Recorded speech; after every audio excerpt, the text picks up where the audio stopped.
Buenas tardes, vamos a presentar lo que fue oportunamente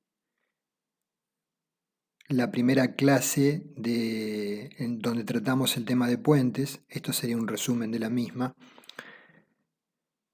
con fundamentalmente conceptos introductorios en la primera mitad de la clase, y en la segunda parte desarrollaremos algunas ideas sobre puente losa y puente viga. Como definición, los puentes son obras de arte destinadas a salvar accidentes geográficos, tanto sea depresiones del terreno, pasar sobre cursos de agua, realizar cruces a desnivel, permitiendo el paso tanto de peatones, vehículos, ferrocarriles, agua, gasoductos, oleoductos, etc. Según el profesor Manterola, todo puente no es sino un momento en la historia de los puentes. En su diseño podemos leer las preguntas que se hicieron sus constructores al realizarlo, qué material utilizaron, cómo lo ordenaron y cómo lo llevaron adelante, cómo lo construyeron. A modo de ejemplo, visualizamos el primer puente metálico, construido en el año 1779 con hierro forjado, con una luz de 30 metros. El nombre proviene del hecho de que los romanos llamaban pontifex al constructor de puentes, al sumo pontífice, que era el encargado de inaugurar dichas obras. Observamos abajo el puente romano de Mérida. O sea que ya desde aquella época los funcionarios se encargaban de inaugurar las obras. La construcción de puentes se remonta prácticamente a la época de la aparición de los primeros habitantes en la Tierra, cuando el hombre, por ejemplo, coloca un árbol para salvar la distancia entre dos orillas de un curso de agua. Sin embargo, los primeros vestigios que tenemos de lo que podría llamarte el arte de construcción de puentes se remontan a China allá por el año 4000 a.C. Los elementos básicos de los puentes de arco de piedra, muy utilizados por los romanos, tenían los siguientes componentes: el arco, formado por dovelas talladas; la calzada, cuyo trazado facilitaba el uso de los peatones o carros; el relleno entre arco y calzada; y los tímpanos laterales que contienen el relleno. Estamos viendo una foto del puente de Alcántara del año 104. La necesidad de expandir el imperio llevó a los romanos, al inicio de la era cristiana, a desarrollar la habilidad para construir puentes, vadear estos cursos de agua o obstáculos para sus ejércitos. Sobre estas estructuras tenían que pasar los mismos, y los puentes fueron desarrollados tanto en madera o piedra. Los de madera contaban con una vida útil muy reducida, naturalmente no hay vestigios de los mismos. Naturalmente, dada la nula capacidad de tomar tracciones, estamos hablando de los de piedra, la forma más conveniente para ejecutar puentes con estos materiales, es naturalmente el arco. Particularmente cuando la directriz del arco es el antifunicular de la carga, y de tal forma trabajaría, bajo esa circunstancia especial, a compresión pura. A modo de ejemplo, el arco parabólico de segundo grado es el antifunicular de una carga uniformemente distribuida. Quiere decir que si todos los componentes de peso propio, que eran los decisorios, ¿sí?, los determinantes, más la sobrecarga, que no era relevante en esa época, constituían el antifunicular de las cargas, el eje del arco, el arco iba a trabajar a compresión simple. Los arcos primitivos romanos eran de sección circular, con un ángulo al centro de 180 grados, llamados arcos de medio punto. Esto tiene una ventaja constructiva, que todas las dovelas son iguales. Entonces los artesanos tenían que tallar una única forma de piedra con la que ejecutaban el mismo arco. Dado que este arco no tiene la forma del antifunicular del peso propio del mismo, que son las cargas dominantes, como mencioné en este tipo de puentes, se van a generar inevitablemente solicitaciones de flexión compuesta frente a las mismas. Y por ende no se lograban luces mayores a los 30 metros aproximadamente. O sea, lo que teníamos era que en general, bajo las cargas de peso propio estaban trabajando a flexión compuesta, donde la excentricidad debía caer dentro del núcleo central para que toda la sección estuviese comprimida, dado que las tracciones no eran una solicitación factible de generarse entre las dos velas. No obstante, si la flexión compuesta, como dijimos, es de pequeña excentricidad, vamos a tener que la resultante cae dentro del núcleo central y la cara menos comprimida tendrá aún un remanente de compresiones reducido, pero existente. En la medida que se fue avanzando, surgieron los puentes de hormigón armado. La técnica de construcción de puentes de hormigón armado comenzó a desarrollarse en forma intensiva a partir de la primera década del siglo XX. A partir del año 1912 se comienzan a ejecutar puentes en vigas y estructuras aporticadas con luces del orden de los 30 metros. En la foto observamos un puente de Robert Mayer en arco laminar del año 1901. Mayer definía estos arcos con una geometría que era una lámina, de tal forma que tuvieran muy poca o casi nula capacidad de tomar flexión y fueran aptos exclusivamente para tomar solicitaciones axiles de compresión. Las flexiones serán tomadas por el tablero del puente. Otra foto de un puente en arco de Mayer del año 1930, bajo el mismo criterio. Los primeros puentes en hormigón pretensado datan del año 1938. Hasta el año 1963 el récord mundial de luces lo tuvo el puente de Sando en Suecia, que vemos en la foto, con 264 metros de luz, constituido por un puente en arco con tablero superior. Ya vamos a ver en la clase próxima, no en esta, puentes arco en detalle, y veremos las diferentes tipologías o formas de constituirlo, con tablero superior, intermedio o inferior. Este es otro puente en arco de esos años, año 1925, 3 vanos de 180 metros, diseñado por Freycinet. La simbra de este tipo de puentes en esa época, que no se carecía de las metodologías constructivas que vamos a ver actualmente para los puentes arco y otras estructuras, generaban una complejidad importante. En este caso, Freycinet planteó una simbra flotante para hacer el hormigonado de cada uno de los vanos del arco.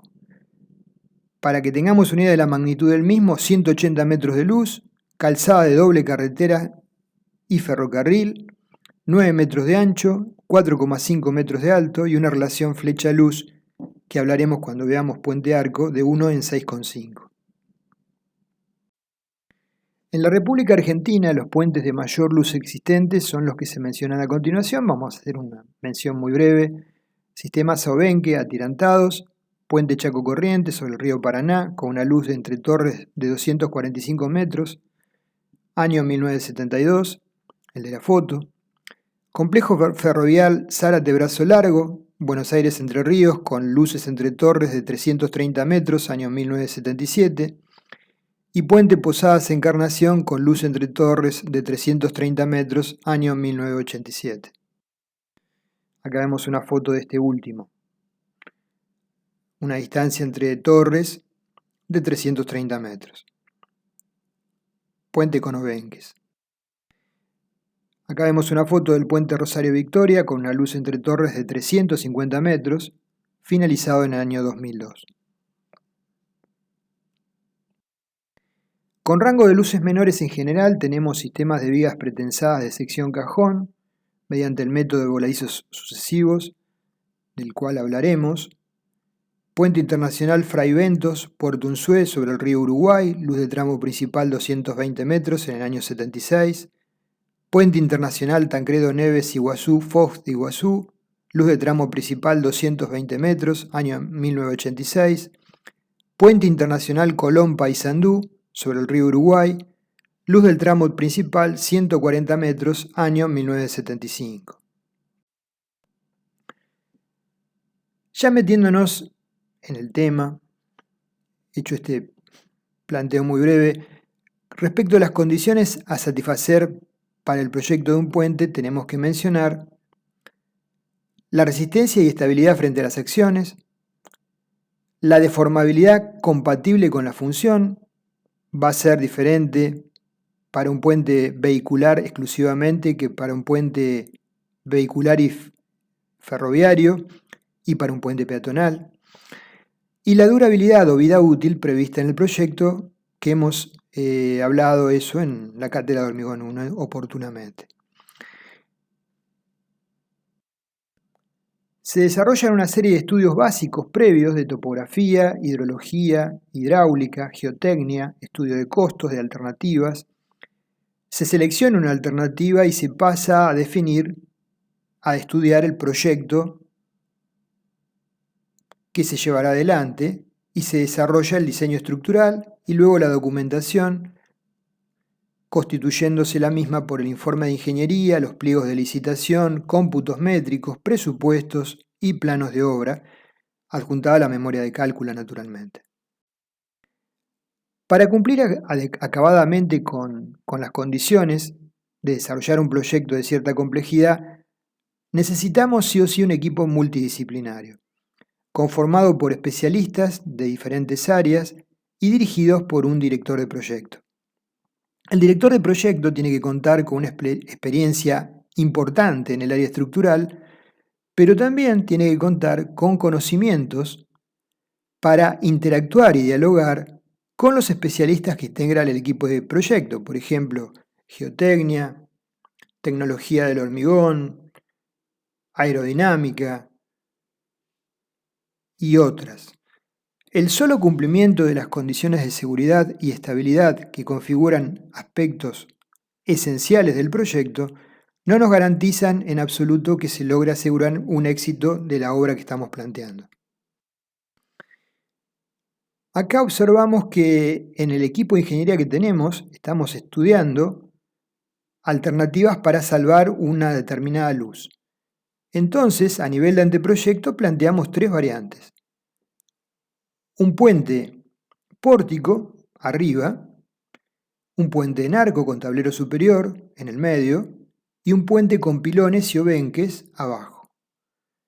Esto es a modo de ejemplo, no constituye una situación real. Entonces, luego de analizar, de haber hecho un prefiltro y analizar adecuadamente de estas tres alternativas cuál es la más conveniente, técnica y económicamente, que cumpla con las condiciones del pliego del comitente, pasaremos a estudiarla en detalle y desarrollar el proyecto. Con las herramientas auxiliares de análisis que hoy contamos, el cálculo en sí mismo no debería configurar la mayor preocupación del director de proyecto. Tendríamos que estudiar diversas alternativas técnicas económicas para seleccionar la más desfavorable considerando no solo la inversión inicial, sino los gastos de mantenimiento requeridos durante la vida útil. Vamos a comenzar por desarrollar una clasificación bastante básica, simple, en función de diferentes parámetros. Debido a la gran variedad de tipos de puentes, son varias las formas en que pueden ser clasificados. Por ejemplo, por su longitud, en pequeña o grande. Por el objeto o servicio que presta el puente, camineros, ferroviarios, mixtos, peatonales, acueductos, oleoductos, gasoductos. Por el material que constituyen principalmente su estructura, pueden ser metálicos, de madera, de hormigón estructural o mixtos. El puente que vemos en la foto es un puente mixto donde el tablero es de hormigón, armado o pretensado, y las vigas son metálicas y las pilas son de hormigón. Por otro lado, según el mecanismo por el cual transmiten las cargas a la infraestructura, sería aquello que está, todavía no lo definimos, de los apoyos hacia abajo, estribos y pilas. Tenemos puente losa, puente pórtico, puente losa, puente viga, perdón, puente pórtico, puente arco, y para rango de luces mucho mayores, puente colgante o puente conobenques. Tipologías puente viga, muy simples, puente pórtico. Vamos a hablar de este tipo de puentes en la clase próxima, puente en arco y puentes colgantes. Por la ubicación del tablero con respecto a la estructura principal, pueden ser de tablero superior, de tablero inferior o de tablero intermedio.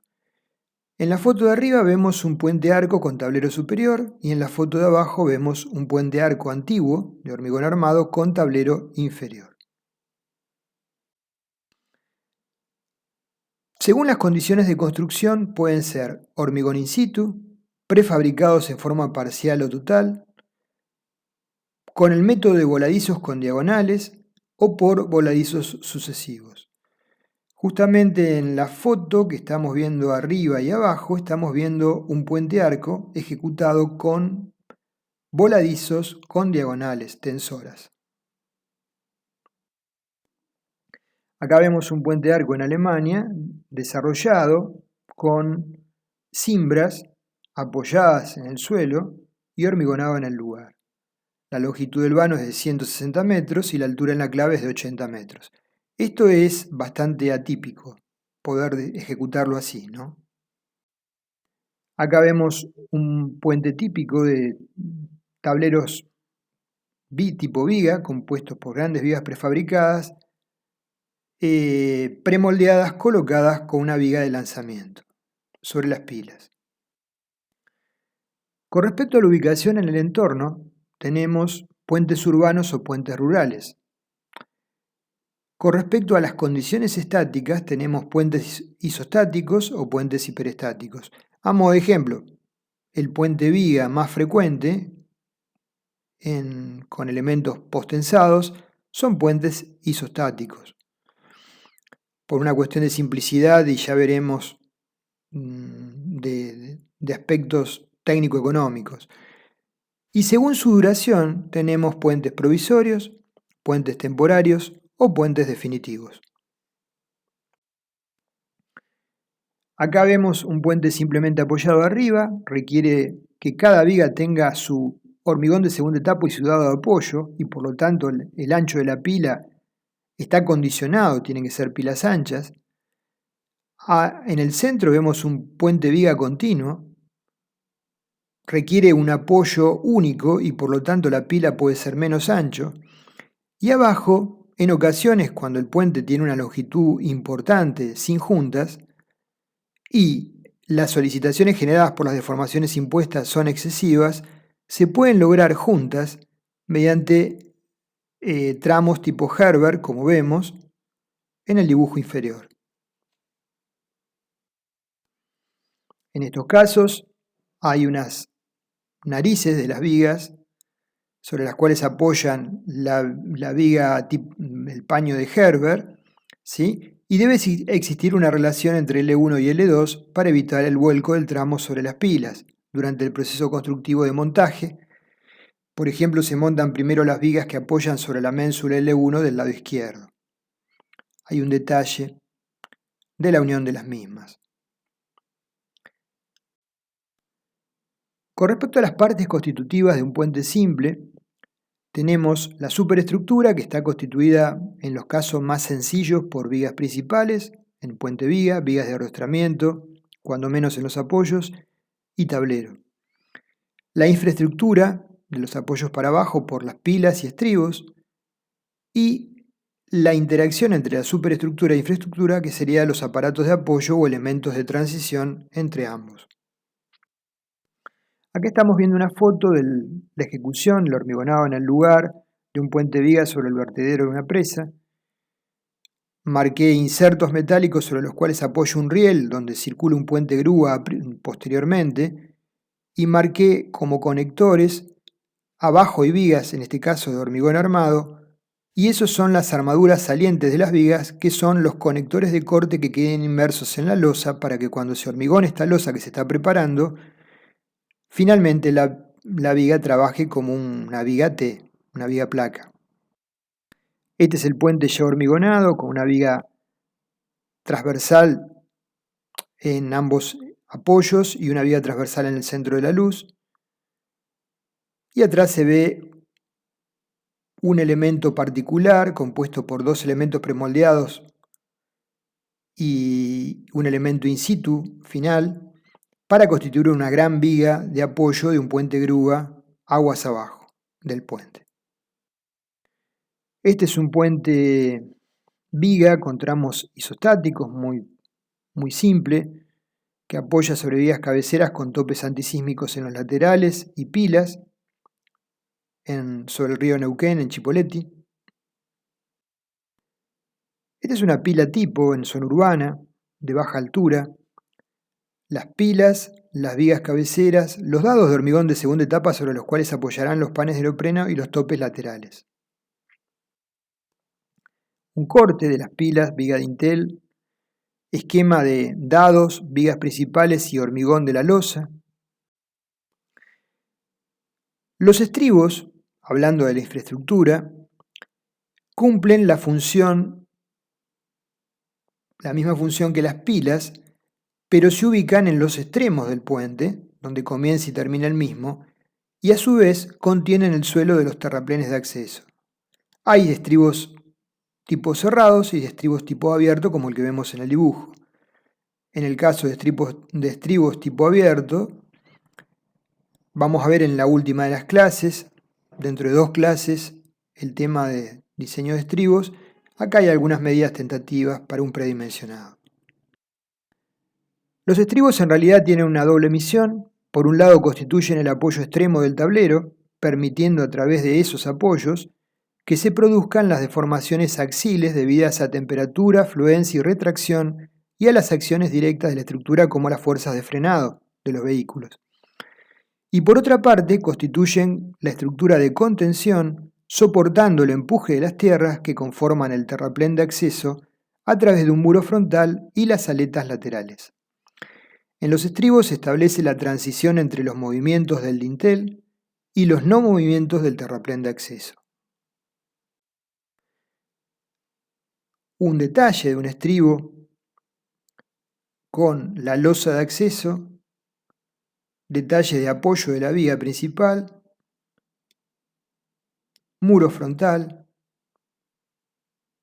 junta de dilatación y la losa de transición.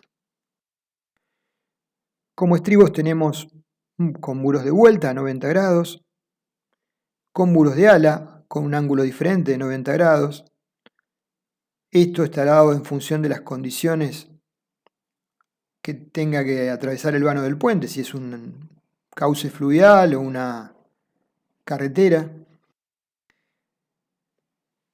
Y respecto de la relación del proyecto con el sistema constructivo, tenemos que mencionar que, en función de la complejidad de la obra, será condicionante o no definir previamente el sistema constructivo a emplear. Para luces reducidas, estamos hablando de luces de 10 a 40 metros de vano, no hay duda de que podemos definir primero el proyecto y posteriormente el sistema constructivo, porque el sistema constructivo no va a condicionar el proyecto. Para puentes de luces medias, resulta conveniente evaluar en conjunto ambos aspectos. Aspecto de proyecto mismo y la etapa constructiva. Y por el contrario, para puentes de grandes luces, condiciona el sistema constructivo sobre el de proyecto. Y del estudio del sistema constructivo surgen los estados de carga para las diferentes etapas y los modelos de estructura a adoptar para analizar esas solicitaciones hasta que se llegue a la etapa definitiva del puente y se habilite y se ponga en servicio con otro modelo estructural y otras cargas actuantes. Acá vemos un puente típico con vigas premoldeadas de una luz importantes apoyados sobre pilas. Hay que tener grúas que tengan la capacidad de transportar y colocar estos elementos correctamente. Respecto a los puentes de grandes luces tenemos, a modo de ejemplo, puente arco, puente por dovelas, voladizos sucesivos, puente con obenques o puentes colgantes. Dentro del rango de puentes con dovelas pueden aparecer los puentes pórticos, ¿sí?, con vanos importantes. En el puente arco, esquemáticamente y estructuralmente, se requiere que los apoyos no sean desplazables, sino no es un arco, sino es una viga de eje curvo. En el puente atirantado o con obenques, hay un pilón, una viga soporte principal sostenida con cables obenques. Si las cargas de uso son las amarillas de los vehículos, se descomponen las cargas en un vector en rojo, que es una componente de compresión sobre la viga sobre la cual transitan los vehículos, y en una tracción sobre los obenques en verde. Entonces el tablero queda sometido a solicitaciones de flexión, corte y compresión. En un puente colgante abajo, el funcionamiento es diferente. Hay pilas, tablero, que es suspendido de un cable que está amarrado en ambos extremos, en anclajes a izquierda y derecha. Por supuesto que el tablero tiene que tener una rigidez adecuada a flexión para que cuando pasan las cargas actuantes sea estable su forma frente a las mismas, porque el cable va a adoptar la forma del funicular de las fuerzas actuantes. Entonces, el tablero tiene que tener una condición diferente del tablero de un puente obenques. Entonces, en un puente colgante tenemos cables, torres, vigas de rigidez, por eso se definen así, péndolas, tensores, que suspenden la viga de rigidez de los cables, y anclajes. La viga de rigidez tiene varios objetos, aportan una carga permanente superior a la sobrecarga que define la forma del cable en forma estable, poseen una rigidez flexional y torsional que estabiliza el sistema y permite que al cable lleguen las cargas para el cual es funicular, tomando las diferencias la viga de rigidez por flexión. Y abajo vemos una foto de Nueva York del año 64, del puente de Verrazano, con una luz entre pilas de 1298 metros. Uno de los primeros puentes colgantes cuyo registro tenemos es el puente sobre el estrecho de Menai en el año 1826, con una longitud entre pilas de 177 metros, desarrollado por Thomas Telford. No había cables en ese momento, entonces los cables fueron constituidos por cadenas. Acá vemos una foto de ejecución de un puente ejecutado con dovelas por voladizos sucesivos. Ya veremos cómo es la metodología con las características. Es una mera presentación nada más. Acá vemos un puente en arco con tablero superior en España actual de 165 metros de luz entre apoyos. Desde el tablero se aplican las cargas sobre el arco a través de pilas, y la foto inferior del puente terminado. Este tipo de puentes requiere de suelos apropiados que permitan ser apoyos indesplazables. Aspectos requeridos previos para definir el proyecto de un puente genérico. Se necesita evaluar previamente distintas cuestiones, desde el punto de vista del cruce más adecuado de un río o valle hasta los accesos al mismo, las condiciones climáticas que van a afectar eventualmente los trabajos en obra, si hay periodos de veda o no. Respecto de la localización, el punto de cruce del puente del obstáculo a salvar, río o depresión, se define en función del estudio en conjunto de varias variables que permiten optimizar el diseño. Tendríamos que ubicar una zona en lo posible de ancho mínimo del río, con un subsuelo apto para las fundaciones, con un mínimo frente de ataque del agua en las zonas extremas, estribos, ubicar en paralelo las pilas con la dirección de la corriente para limitar la socavación, profundidad de las aguas no muy excesiva, con el mismo tema, velocidad del curso de agua no muy elevada, de 1 a 5 metros por segundo, y evitar curvas o variantes que perjudiquen la ubicación del puente y el trazado del camino. Acá vemos un puente realmente muy bonito, proyectado por el ingeniero Somenson, el oportunamente profesor de la Cátedra de Puentes de la Universidad de La Plata. Tuve el placer de poder escucharlo en sus clases maravillosas hace muchos años atrás. Este puente sobre Villa La Angostura es un puente que tiene una particularidad. El planteo era que pasara desapercibido frente a una zona donde la naturaleza es bellísima y tenía que no destacarse en el entorno. Entonces, si uno para antes de entrar al puente y baja por alguna de sus márgenes, puede apreciar desde abajo realmente la estructura particular y singular con el cual consiguió con solo 2 pilas en B cubrir esa luz importante y lograr esta estructura tan bonita.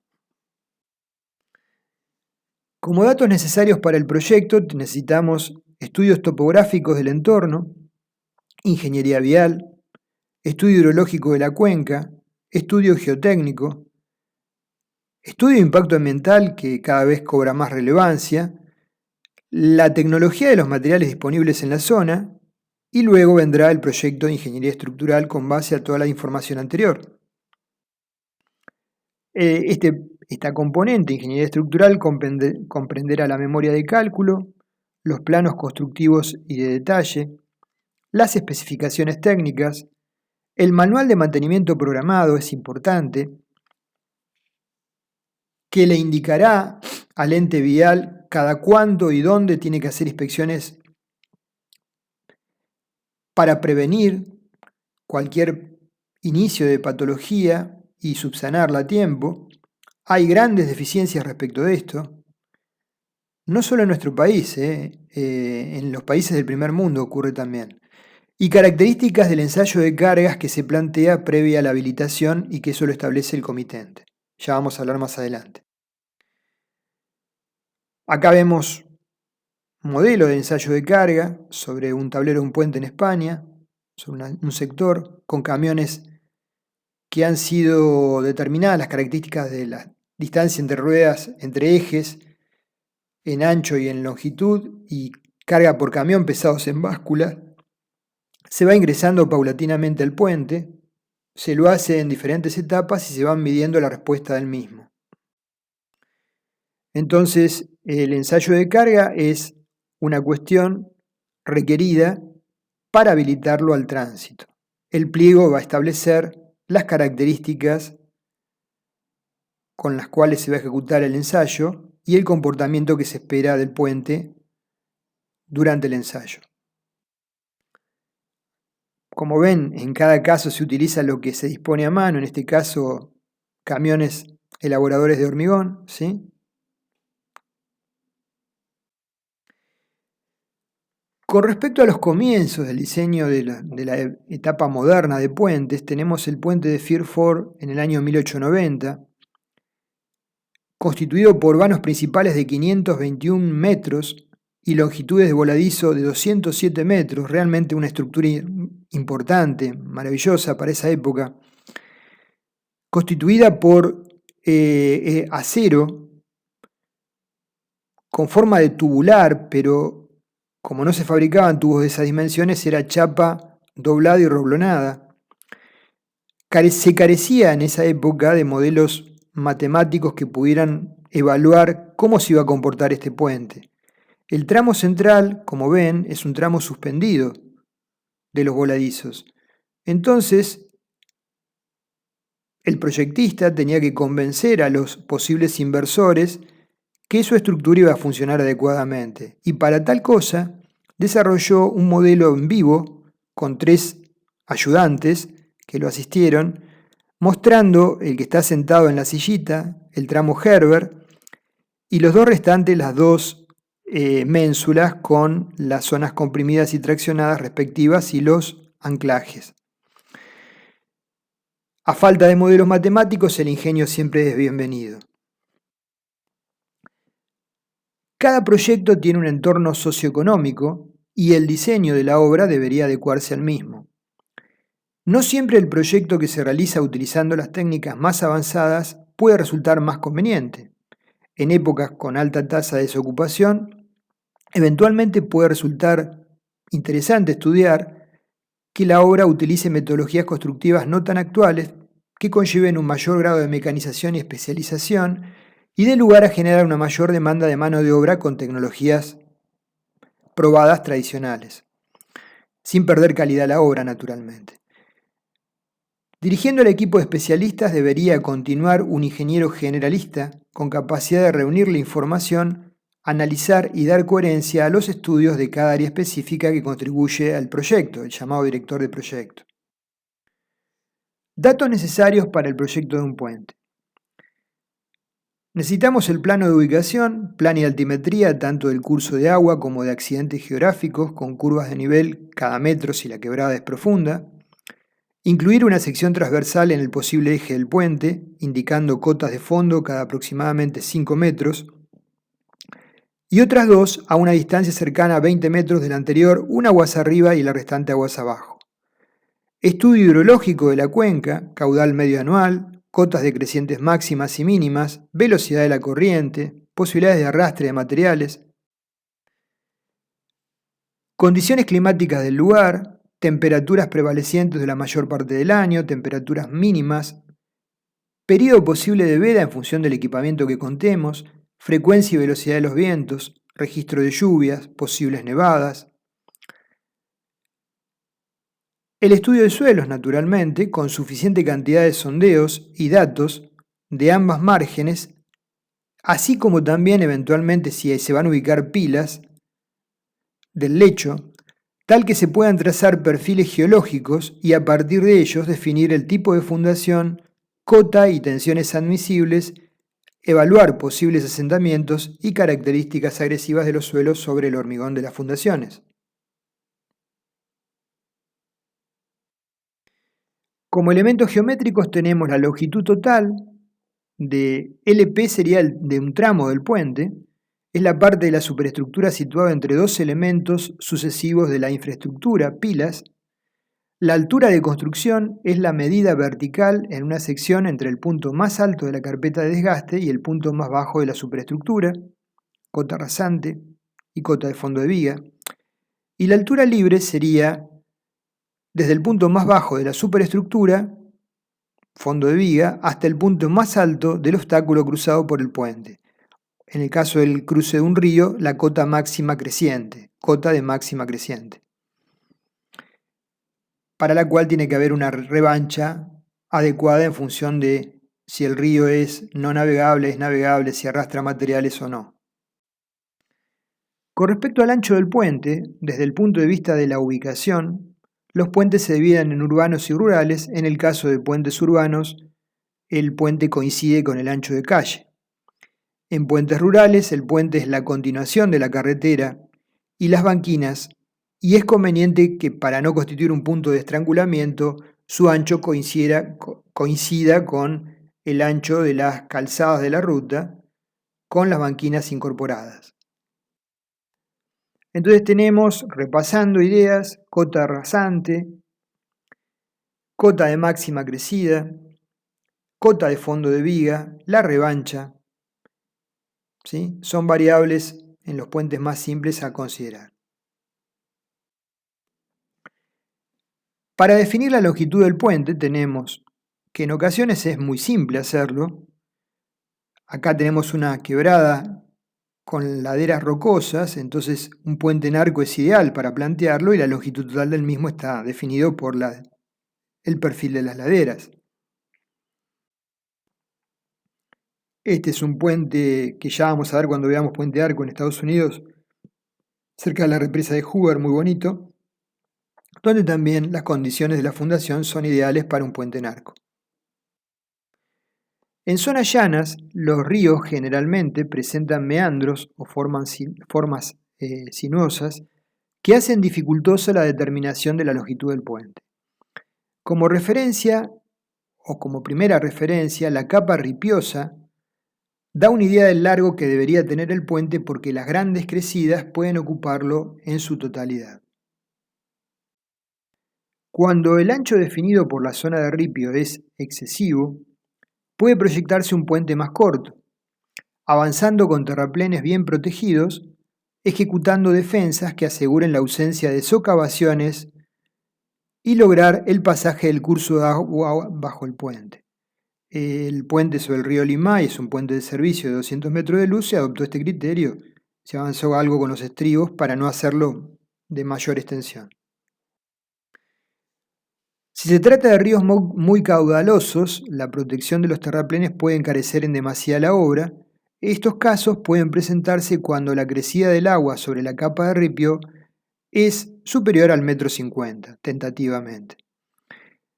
Entonces definimos un cauce principal, zonas de altas velocidades de agua, y una llanura de inundación, donde las zonas de velocidades de agua son bajas.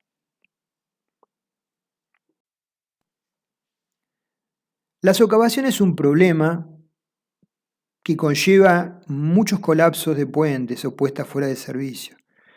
Es un fenómeno muy peligroso que puede provocar el colapso de la estructura si no fue adecuadamente evaluado. La cota de fundación en terrenos socavables tiene que ser fijada por debajo de las socavaciones máximas previstas. Esta profundidad prevista puede ser determinada por medio de estudios realizados sobre puentes existentes cercanos, por vía teórica sobre modelos matemáticos, o bien en laboratorio por vía experimental sobre modelos a escala reducida. Las mayores socavaciones que se han registrado son del orden de los 8 metros, habiéndose constatado que guardan relación con la profundidad del cauce, con la velocidad del agua y con la dureza del terreno. A modo de ejemplo vemos una pila, en el lado que golpea el flujo del agua se socava y el lado opuesto hay un depósito de material. Entonces este proceso, si no es reemplazado el material a lo largo de los años, se va incrementando año a año. Como una primera aproximación de la profundidad de socavación podemos expresar esta fórmula simple: H, profundidad estimada de socavación, es igual H grande, la profundidad de la corriente en metros, B, la velocidad del agua en metros por segundo, y K, una constante del terreno en segundos cuadrados metro cuadrado. H chica será la profundidad estimada de la socavación. Como valores tentativos de K, para ripio suelto podríamos tomar 0,04, para ripio compactado 0,01, para arena 0,06. Una vez determinada la profundidad de socavación puede definirse la cota de fundación de las pilas sumando 2 a 3 metros al valor de H calculado como mínimo. Entonces tenemos la expresión aproximada de la profundidad de socavación para fundaciones directas. Esto supone el hecho de que va a ser reemplazado el suelo socavado periódicamente, ¿no? Si no, la cota de fundación debería ser sustancialmente mayor. Proceso de socavación, en el centro vemos una pila, desde que se inicia en 1, 2, continúa avance y 3 la falla final de la pila, por pérdida de sustento del suelo de base, soporte, y abajo una foto de un puente que sufrió ese fenómeno. Hay que considerar que además los efectos de las socavaciones tenemos que sumar que si en un año se socava una pila y no se vuelve a rellenar, en la próxima crecida esta profundidad va a ir incrementándose. Evaluar que si se ejecuta un nuevo puente en las proximidades de otro existente, al modificarse el cauce del río por la construcción de las nuevas pilas, probablemente aumente la velocidad y el peligro de socavación o la velocidad con que se avanza la socavación. Condicionantes para el proyecto: los ríos de caudal relativamente constante o en aquellos en los cuales el caudal varía en forma lenta no generan normalmente problemas de índole hidráulico. Por el contrario, los de régimen torrencial con caudales bruscamente variables, que aumentan en gran forma y súbitamente en épocas de lluvia y deshielo, presentan los siguientes problemas: variabilidad del lecho, inundaciones y socavaciones. Para el tema de las inundaciones en terrenos llanos, en épocas decrecidas, las aguas pueden llegar a pasar sobre el camino dañándolo. Es necesario prever un buen sistema de drenaje en el terraplén, por ejemplo mediante alcantarillas, que restituyan en parte la sección de escurrimiento. Acá vemos un pequeño puente en donde, producto de la socavación, se generaron asentamientos diferenciales en una pila reducida central y eso generó la puesta fuera de servicio de este puente de menores dimensiones. Elección del tipo de puente. Luego de contar con los datos necesarios para el proyecto, los pasos a seguir seguían. Establecer en forma aproximada el tipo de fundación, la luz de los tramos y el tipo de superestructura. Fijar las posibles cotas de fundación teniendo en cuenta las tensiones admisibles en los distintos estratos y las condiciones de socavación. Establecidas las cotas tentativas de fundación, pueden ser fundaciones directas o indirectas, y las de rasante del camino, tenemos entonces en forma aproximada la altura de las pilas. La altura de las pilas nos da una primera idea de la longitud de cada tramo. Según estudios de proyectos adecuados, satisfactorios, la longitud del tramo debería estar entre 2,5 y 4 veces la altura de la pila, considerando para definir esta altura desde la cota de fundación hasta la parte superior del coronamiento. Si se trata de una fundación indirecta como pilotes, el punto más bajo se define como la sección de empotramiento de los mismos en el terreno. Dentro de los valores señalados, los valores cercanos a 2,5 permiten obtener las fundaciones de menor costo. Entonces la longitud del tramo óptima con ese enfoque sería cercano a 2,5 veces la altura de pila. Respecto del tipo de estructura, se la define teniendo en cuenta las luces de los tramos, la calidad del terreno, los requerimientos arquitectónicos, considerando los aspectos económicos y el proceso constructivo. Esto último está condicionado, por supuesto, por el clima en función de los medios que dispongamos en obra. En realidad podemos ejecutar el puente aún de hormigón armado en las peores condiciones climáticas si tenemos el equipo adecuado. La relación de costos de los componentes, tenemos una curva de costos crecientes con la longitud del vano de la superestructura, una curva de costos decrecientes con la longitud del vano de la infraestructura y una curva de costo total. Entonces lo que buscamos es el mínimo costo, entonces habrá, en función del mínimo costo de la curva total, una faja de diseño recomendada para el vano.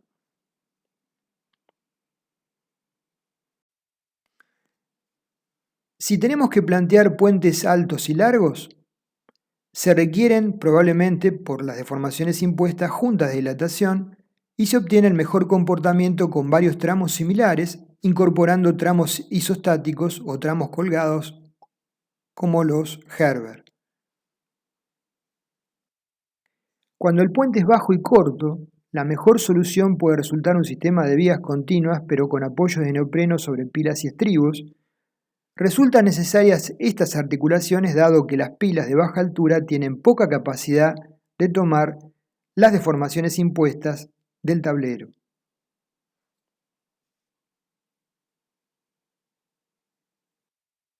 Cuando el puente es bajo y largo, la solución es similar a la anterior, articular las pilas, apoyos de neopreno, pero con tramos colgados, para disminuir los efectos de las variaciones de temperatura. Las vigas Gerber tienen la ventaja de que posibilitan las deformaciones por temperatura y contracción para tramos de luces importantes. Avanzando un poquito más en cuanto a los tipos estructurales, orientativamente, para luces cortas menores que 25 metros, podemos pensar en que probablemente un puente losa maciza, un puente losa aligerada o un puente viga en hormigón armado sean opciones económicamente interesantes. Para luces medias, entre pilas del orden de los 45 metros o menos, probablemente las opciones más competitivas sean puente viga en hormigón postensado, puente viga cajón, con tramos isostáticos. Para luces medias a grandes, definiendo como tales arbitrariamente luces mayores a 50 metros, solo como una referencia, podemos ya pensar en puentes pórtico o puente arco. En realidad, para 50 metros un puente arco es una longitud pequeña, ¿no? Habría que realmente ver si es viable económicamente un puente arco. Y para grandes luces, mayores a 100 metros, podemos plantear puentes con construcción por dovelas mediante voladizos sucesivos en la versión puente pórtico, ¿sí? Puente arco, puente atirantado con obenques, como hemos visto, o puentes colgantes. Este es un cuadro resumen muy básico, orientativo. En cuanto a la clasificación, según la tipología estructural, podemos pensar que hay estructuras que trabajan dominantemente a flexión simple, que hay estructuras que trabajan por la forma de la misma a flexión compuesta, y que hay estructuras que trabajan esfuerzos directos de tracción o compresión. Entonces las vamos a estudiar a partir de ahora en lo que queda de esta clase y la próxima clase en función de esta clasificación. Tenemos un problema resistente, todo tablero recto, biapoyado o continuo, con dos bordes libres. La solicitación dominante bajo cargas de peso propio y sobrecargas es la flexión longitudinal en la dirección del tránsito. Y esta flexión puede ser tomada de dos maneras. Distribuyendo en forma uniforme a lo ancho del tablero la rigidez flexional, en cuyo caso estamos hablando de un puente losa, estamos distribuyendo en forma uniforme la rigidez flexional a lo ancho del tablero. O concentrando la rigidez longitudinal a lo largo de determinadas líneas paralelas, discretizándolo, lo que conlleva al llamado puente viga. En general, concentrar la rigidez en una serie de líneas es un criterio de economía, dado que la flexión la podemos tomar con un mayor brazo de palanca interno en un puente viga con respecto a un puente losa. La losa superior que materializa el tablero tiene dos funciones.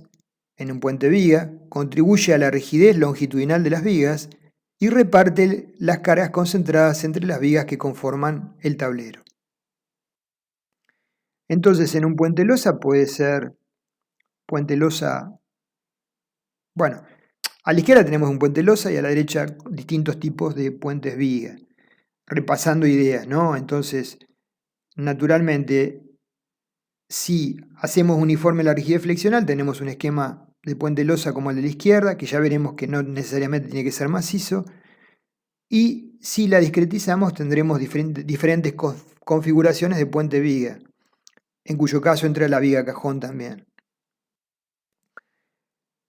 El puente losa consiste en una losa maciza o bien alivianada, que apoya sobre estribos o pilas intermedias, que pueden ser de hormigón armado o pretensado longitudinal.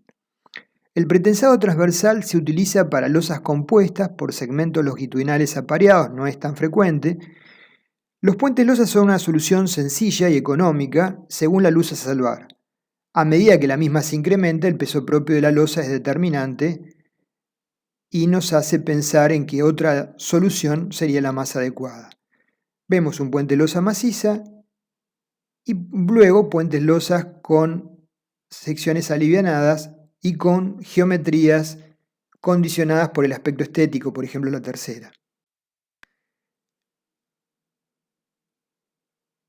Diferentes conformaciones o planteos de puente losa para sacarnos de la idea de la cabeza de que una losa maciza es la única alternativa. No, hay otras que son quizás interesantes desde el punto de vista de funcionamiento estructural y economía, y también la estética. Para luces mayores a 20 metros, el espesor de la losa comienza a ser determinante y con frecuencia se disminuye el mismo, colocando en su interior alvéolos circulares, cuadrados o rectangulares que permiten eliminar material y reducir el peso propio. Para ello se recurre a encofrados perdidos o reemplazo del hormigón por materiales de poco peso como telopor. Una solución más actual constituye la utilización de tubos inflables. El consumo de acero tentativamente oscila entre 150 kilos por metro cúbico y 200 kilos por metro cúbico, correspondiendo los mayores a valores de losas alivianadas. Las losas alivianadas pueden analizarse en general como macizas equivalentes siempre y cuando la relación entre llenos y vacíos no sea desequilibrada, ¿sí? El espesor mínimo de la losa superior debe ser igual o superior a 20 centímetros, el de la losa inferior de 16 o más, de las almas entre alvéolos del orden de 30, y las áreas de vacío respecto de las áreas de lleno ser menor que el 60%.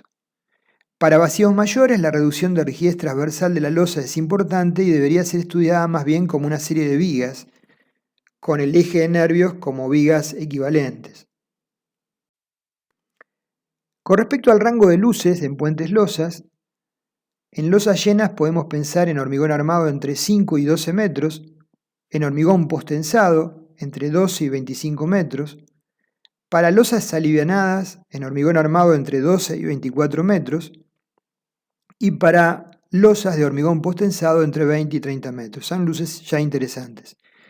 En cuanto a la relación luz-altura, esbelteces, para hormigón armado podemos pensar entre 15 y 20, y para hormigón postensado entre 20 y 30. Son valores solo orientativos para que ustedes puedan comenzar a esbozar algunas croquis de proyecto. Puente losa maciza, puente losa alivianada. La maciza presenta ventajas que son evidentes: encofrados simples, colocación simple de la armadura y hormigonado, y como desventajas es obvio que el peso propio es una ventaja y un condicionante severo.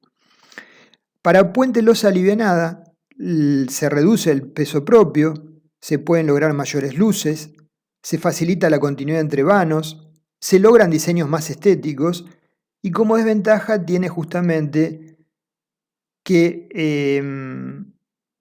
se dificulta el hormigonado, a veces hay que hacerlo en etapas, la losa inferior y luego la losa superior. El armado es más complejo y tiene menor capacidad para tomar momentos torsores. Acá tenemos una losa alivianada. Los moldes interiores se pueden hacer de variadas formas, ¿sí? O a veces con tubos de chapa perdidos, en el caso de secciones circulares. La losa aligerada con cilindros solo requiere tímpanos transversales en los apoyos. Para otras soluciones se requieren tímpanos en el centro o en los tercios del vano adicionales.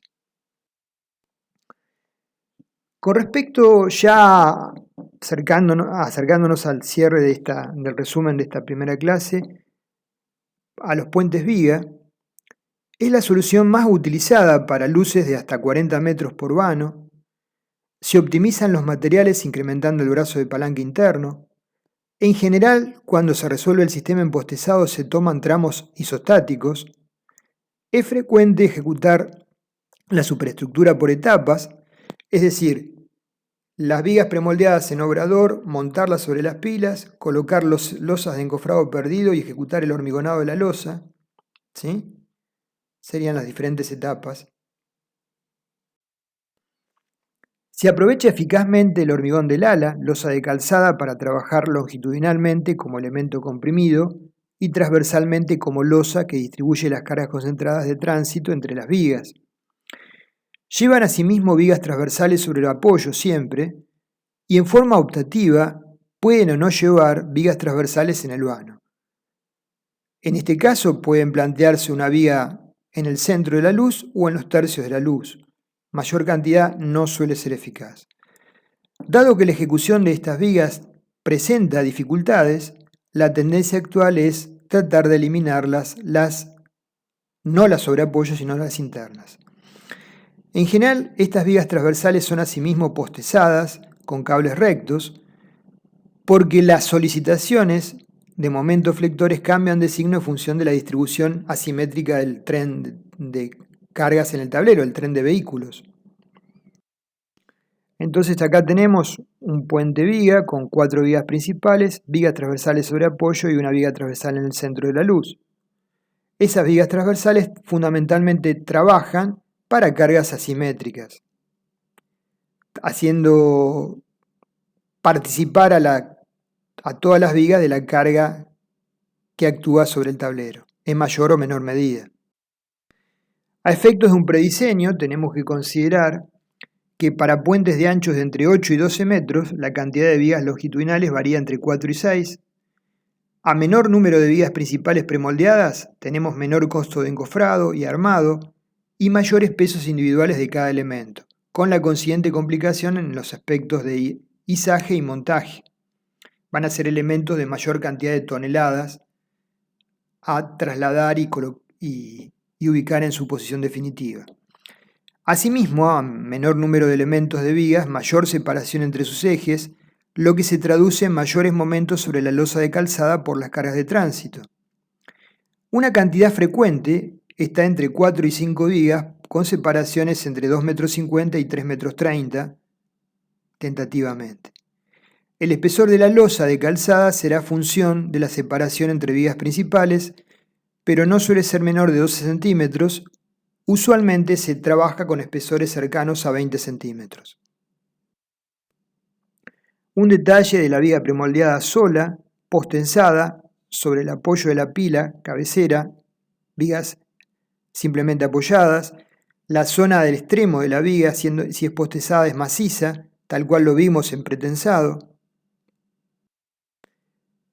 Un esquema del puente, por ejemplo, que vimos fotos de Pichi-Picún-Le-Fou, con 4 vigas principales posttensadas, las losetas de encofrado perdido y la losa superior que origina con cabeza de viga T de las vigas, simplemente premoldeadas, y transfiere transversalmente las cargas de tránsito, por eso la armadura principal es transversal a las vigas, superior e inferior. En apoyo es maciza, en la zona interna es perfilada. Las recatas superiores son para apoyo de las losetas de encofrado perdido. Es poco usual definir y hormigonar las vigas y losas in situ. En caso que lo decidamos así, se adopta menor cantidad de vigas principales por facilidad de cimbrado y armado y hormigonado. Y en esos casos muy especiales se suele decidir quizás no perfilar las vigas para hacer hormigonados, encofrados y hormigonados más simples, como el que vemos, tomado del libro de Leonhardt. Como vimos en las zonas extremas de las vigas, a efectos de poder alojar las placas de anclaje y los cables de posttensado, se macizan, ¿sí? La extensión del macizado es del orden de la altura de la viga, aproximadamente. Para el diseño del puente de vigas, ya lo vimos en la clase de pretensado, tenemos en la etapa sobre la playa de premoldeados o ubicados sobre las pilas solamente el elemento viga aislada, que tendrá un talón inferior traccionado por las cargas y comprimido por el posttensado, un alma, y un talón superior que estará comprimido por las cargas. Entonces habrá que verificar, como sabemos, las tensiones admisibles para cargas no mayoradas y la seguridad de rotura para cargas mayoradas, en la etapa 1, 2 y 3.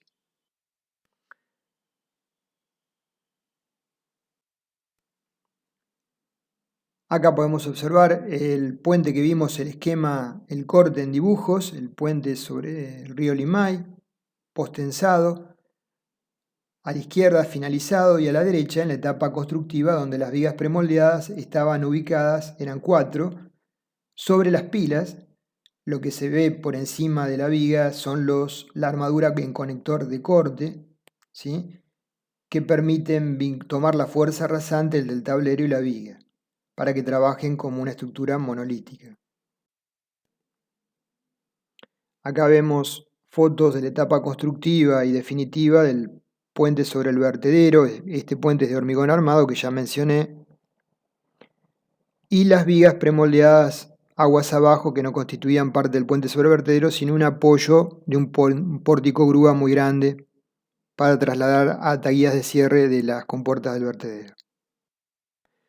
Detalle de estas vigas de hormigón armado, naturalmente muy fuertemente solicitadas y por ende una armadura importante de nervurada de 25 milímetros, con las zonas de anclajes comprometidas, ganchos a 90 grados y estribos horquillas horizontales.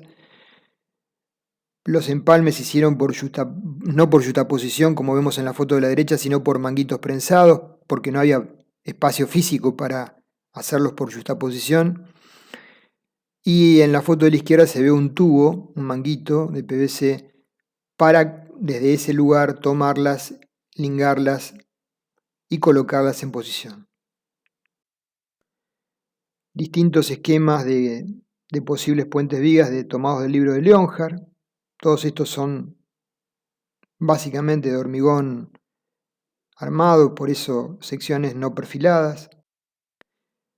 Y rango de utilización de puentes viga tenemos según las luces a salvar. En hormigón armado podemos pensarlas entre 10 y 24 metros, en hormigón postensado entre 20 y 45 metros, básicamente por un tema de pesos, ¿no?, a transportar. Y con respecto a la relación luz-altura, en hormigón armado entre 1/14 y 1/16, ¿sí?, como esbelteces, y en hormigón postensado entre 1/16 y 1/20. Esto para un primer croquis, primer esbozo de un anteproyecto. Alguna bibliografía que puede ser de interés para que amplíen el tema. Particularmente me parece muy interesante Estudio y Proyecto de Puentes de Hormigón Armado del ingeniero Somenson de la Universidad de La Plata. El cálculo de tableros por el método del emparrillado del profesor Javier Manterola. Y después hay otras publicaciones que les pongo como a sugerir para ampliar la lectura de las clases que vamos a desarrollar y profundizarlas. Gracias por su atención. Entonces continuaremos desarrollando los temas de puentes.